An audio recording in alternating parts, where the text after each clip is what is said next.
जी हाँ, ग्रुप का नाम है टीवीएस ग्रुप और 30 साल बाद टीवीएस ग्रुप की कोई एक कंपनी ऐसी है जो प्राइमरी बाजार में उतर रही है और आईपीओ लेकर आ रही है और कंपनी का नाम है TVS supply chain solutions limited. आइए पहले कंपनी की जानकारी थोड़ी मैं आपको बता दूं। टीवीएस ग्रुप पहले इस कंपनी का प्रमोटर था, अब टीवीएस मोबिलिटी ग्रुप का ये हिस्सा है। वित्त वर्ष 2023 के आंकड़े अगर आप देखें तो आय के आंकड़े, रेवेन्यू के आंकड़े, इस लिहाज से देखा जाए तो ये देश की सबसे बड़ी और सबसे तेज़ी से बढ़ने वाली integrated chain supply chain solution provider है। 10,000 करोड़ से ज़्यादा का रेवेन्यू मतलब सबसे ज़्यादा है। अपने कस्टमर्स को ये ट्रांसपोर्टेशन, वेयर हाउसिंग से रिलेटेड सारे सेवाएं देने का काम करती है।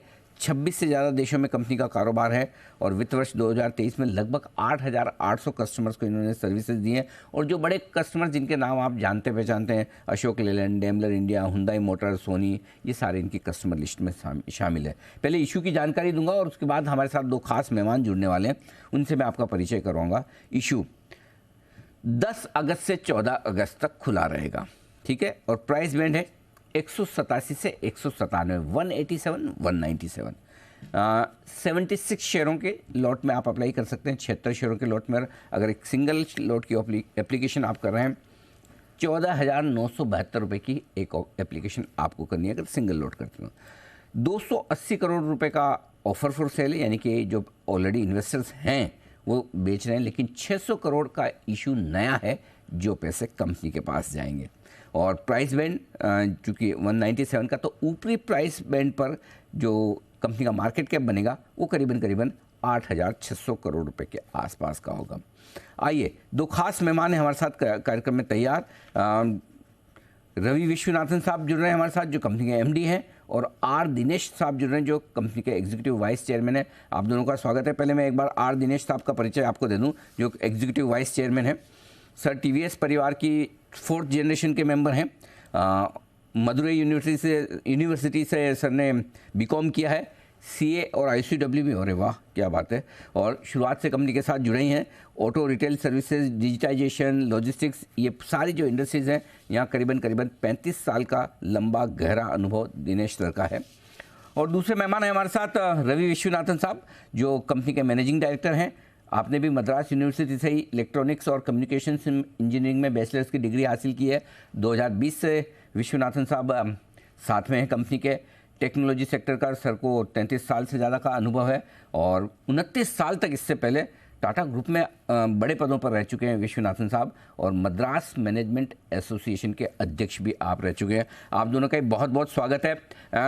दिनेश सर, सबसे पहले आपसे शुरुआत करना चाहता हूँ। 30 साल बाद टीवीएस ग्रुप की तरफ से कोई एक आईपीओ आ रहा है, पब्लिक इशू आ रहा है, इसके पीछे थॉट प्रोसेस क्या रही है? क्योंकि जनरली वैसे देखा जाए तो आपका ग्रुप कैश रिच है, बहुत पैसे हैं, बहुत इज्जत है, क्रेडिबिलिटी है, फिर भी आपने आईपीओ लाने की सोची, इसके पीछे वजह बताएं सर। Thank you. जब हम ये कंपनी शुरू किए थे, फोकस था कि बहुत ज़्यादा डिफरेंशिएशन होनी चाहिए सप्लाई चेन की सेक्टर में। तो हम जब देख रहे थे तो ऐसा हुआ था कि जब पहले शुरू हुए थे तो हम ग्लोबल सोच रहे थे, क्योंकि capability was there in the developed markets. So from, I would say, very early on, the aspiration for this company was always to be public. And of course, most importantly, as you rightly said, we have grown. जो हमारा stake holders था वो ज्यादा like Goldman सैक्स और KKR, ऐसे जो नाम हमसे इन्वेस्ट किए थे, तो always we were looking at an IPO as the second stage of our growth journey. तो चलिए, आईपीओ लाकर एक लिस्टिंग का जरूर आपका इरादा था। Sir, I really appreciate your efforts. आप हिंदी में बहुत अच्छा बोलने की कोशिश कर रहे हैं। कहीं भी आपको कंफर्टेबल ना लगे, please use English. If you are short of words, short of thoughts, कोई दिक्कत नहीं है सर। और अगर मेरा सवाल आपको हिंदी में ना समझ में आए तो प्लीज़ मुझे बताइएगा। दिनेश सर, आप ही से एक और सवाल है। आईपीओ में आप कुछ आपके एग्जिस्टिंग इन्वेस्टर्स हैं वो स्टेक बेच रहे हैं, वो कौन से इन्वेस्टर्स हैं? क्या पूरे एग्जिट हो रहे हैं या पार्ट एग्जिट है? और दूसरा जो 600 करोड़ का आईपीओ है उसका यूज़ कैसे करने वाले हैं, जरा वो भी बताएं सर। तो देखें तो जैसे मैंने बोला था, हमारे साथ इन्वेस्टर्स कोई वर्ष से पार्टनर किए हैं, तो अभी देखें तो टाटा अपॉर्चुनिटीज फंड कई 10 वर्ष पहले इन्वेस्ट किए थे, वो they are selling a substantial portion of their stake. However, we have investors like Gateway Partners from Singapore and also the Exor, which is the Agnelli Fund, who are continuing to stay invested. And they are all, I would call it, being with us as long-term partners. Of course, Tata Opportunities Fund, the fund has come to an end, and therefore वो exit कर रहे हैं. The focus of our company is on growth. And if you look at the जो हम 600 crores का equity अभी ले रहे हैं, वो डेट अभी रीपे करने वाले हैं, तो हम उसको हमारा ग्रोथ के लिए वो हेडरूम देता है. And as I said, the focus over the last so many years of this organization is on growth, and this will enable us reducing the debt will give us the headroom for our future. Okay Ravi Viswanathan sir MD हैं company के. Ravi sir, मैं आपसे कुछ financials पे सवाल लूँगा. पहला तो ये कि आप सर्विस इंडस्ट्री में हैं, आपके मार्जिन 6-7% की रेंज में है, राइट. कंपेयर करूँ मैं आपके लिस्टेड पीयर से, ब्लू डार्ट 23% मार्जिन है, TCI 16-17% मार्जिन है, तो आपके मार्जिन कम होने की कोई खास वजह सर, रीज़न? तो पहले मैं आपके दर्शक को ये बताना चाहता हूँ कि जैसे आपने बोले थे कि हमारा ग्रोथ फेज में हमारा रेवेन्यू 10,235 करोड़ पे है. हम काफ़ी ग्रोथ दिखाए हैं पिछले 3 साल से.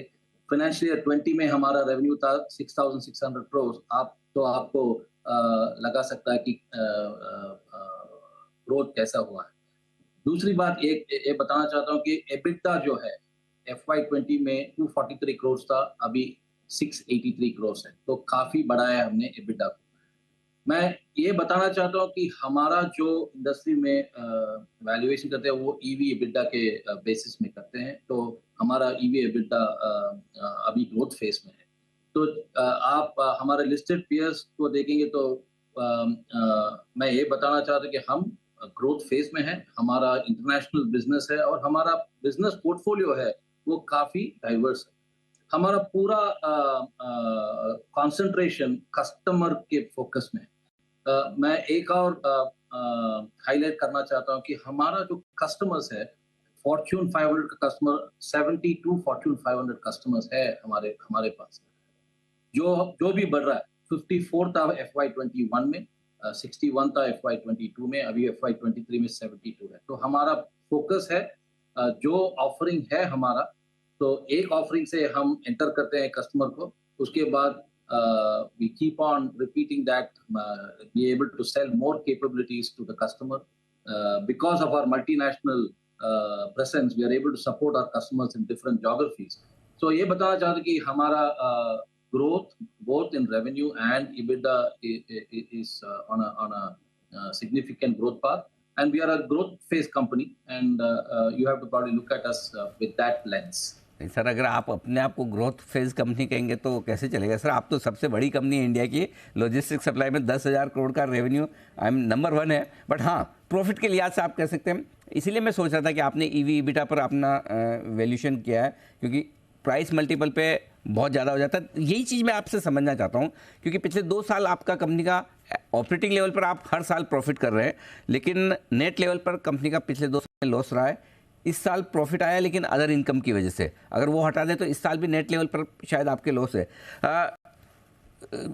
रवि सर, कब तक कंपनी नेट लेवल पर भी प्रॉफिट हो जाएगी, जिस तरह के आपके फाइनेंशियल, एक जरा समझाएं ताकि हम आगे चल के कंपनी को प्राइस मल्टीपल पर हम वैल्यू कर पाएं. ये मैं समझना चाहता हूँ आपसे. तो दिनेश जी ने बोला था कि हमारा जो IPO का प्रोसीड्स है वो हमारा लॉन्ग टर्म डेट सर्विस करने के लिए इस्तेमाल कर रहे हैं हम लोग. तो आप FY23 के बेसिस में देखेंगे तो हमारा पैट था 41.7 करोड़ और EBITDA था 683 करोड़. सो इसके बीच में हमारा जो इंटरेस्ट बर्डन था, इंटरेस्ट था लॉन्ग टर्म लोन्स को इंटरेस्ट पे करने का, वो था 107 करोड़. तो जब हमारा IPO होगा और हमारा लॉन्ग टर्म डेट क्लोज हो जाएगा तो खाली वर्किंग कैपिटल का ही डेट बचा हुआ, वो जो बिजनेस में नॉर्मल है. तो ये बात बोलना चाहता हूँ कि आपके व्यूअर्स को कि हमारा जो ऑपरेटिंग लेवल प्रॉफिट है वो बढ़िया है। उसके नीचे जब हम इंटरेस्ट पे करने के बाद पीबीटी और टैक्स के बाद पैट में आता है, जब अभी तो हम we have recovered. So FY20 to 21, like you rightly said, we had a loss. FY22 our PBT was positive, and FY23 both PBT and PAT are positive. Okay, perfect. Dinesh sir, आपसे एक सवाल है मेरा। 43% आपका रेवेन्यू यूरोप से आता है, almost आपका 75% रेवेन्यू इंडिया के बाहर से आता है, right sir? Out of that 43% from Europe है।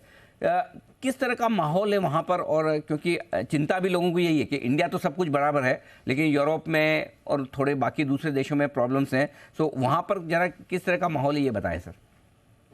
तो जैसे रविशनाथ ने बोला था, हमारा फोकस कस्टमर है, और जब एक कस्टमर को हम रिलेशनशिप बनाते हैं तो उसके साथ हम ग्रो करते हैं।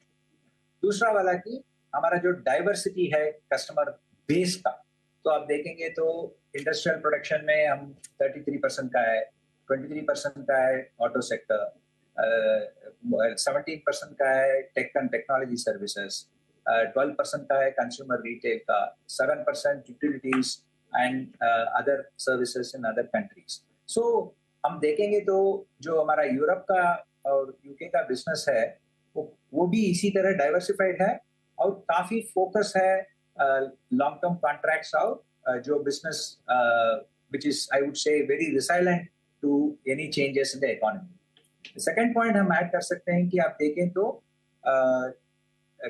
जो दूसरा वर्ष में अभी इन 23-24 में, सॉरी 22-23 में जो इन्फ्लेशन हुआ था, जो रिसेशन का मामला था यूरोप में, उस समय भी हमारा इंटीग्रेटेड सप्लाई चेन का बिजनेस 22% का ग्रोथ हुआ था, जिसको मैं बोल रहा हूँ कि डाइवर्सिफिकेशन की of the customers. So Ravi, you want to add anything to it? Right, एक ही बात बोलना चाहता हूँ कि अगर आप रेस्ट ऑफ द वर्ल्ड की ग्रोथ देखेंगे तो अप्रॉक्सीमेटली 6% है last year, and like Dinesh said, it was on the light of strong economic headwinds and also unprecedented inflationary pressure that we saw in the countries that you mentioned. So in spite of that, I think the growth has been very impressive. So like Dinesh said, our focus is customer, and we have shown significant growth in our customer revenue. अगर आप देखेंगे तो Fortune 500 customers काफी है Europe और US में, और हमारा Fortune 500 कस्टमर का पेनिट्रेशन बड़ा है 61 से 72 तक। तो हमारा expansion of new logos was very impressive last year, and we continue to grow on that. So the resilience of the business model, which is because we have got diversity in the sector portfolio, and the second is the fact that we are able to mine our customers more effectively. I think that has helped us at a time when there was economic headwinds in Europe. So I want to assure you that the company has done well in the Western markets. Absolutely, sir. No doubt about that. TVS Group has lots of credibility with it. And after 30 years, आपकी कोई company market में उतरी है, और वो भी ये आपकी हम्बलनेस है कि आप कहते हैं कि we are in a growing phase when you are the biggest company in the sector in the country. तो बहुत बहुत शुभकामनाएं sir, my best wishes for your IPO। उम्मीद करते हैं कि आपका जैसा नाम है और आपका जैसा काम है वैसा बढ़िया रिस्पॉन्स आपके IPO को मिले। दिनेश सर, रवि सर, बहुत बहुत धन्यवाद। Thank you so much sir. Thank you. Thank you. TVS